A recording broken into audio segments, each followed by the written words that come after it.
Hi అండి, welcome to my channel. ఈరోజు వచ్చి ప్రోటీన్ విత్ వెజిటేబుల్ చపాతీ అండి. ఈ కాంబినేషన్ అయితే చాలా చాలా సూపర్గా ఉంది. ఇందులో ఫైబర్ ఉంది, ఒమేగా ఫ్యాటీ 3 ఉంది. ఏమి కాదండి, ఈజీగా ఇలాగే ప్రిపేర్ చేసుకోవచ్చండి. చపాతీ ముద్ద తీసుకుని ఫ్లాక్స్ సీడ్స్ అటుపక్క ఇటుపక్క వేసుకుని ఇలా చపాతీ లాగా చేసుకోవాలండి. స్టవ్ మీద ప్యాన్ పెట్టుకుని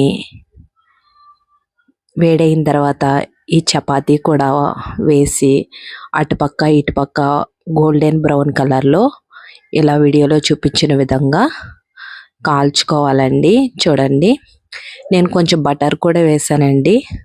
ఒకటి ఎగ్ తీసుకుని ఇలా బ్రేక్ చేసుకుని దానిపైన ఆలు, green capsicum, yellow capsicum, red capsicum, chicken pieces, కొంచెం కొత్తిమీర, ఆనియన్ వేసుకుని ఇలా రోల్గా చేసుకుని తింటే ఉంటుందండి. సూపర్గా ఉంటుందండి. నా వీడియో మీకు నచ్చితే లైక్ చేయండి, షేర్ చేయండి, సబ్స్క్రైబ్ చేసుకోవడం మర్చిపోవద్దు. Thank you for watching.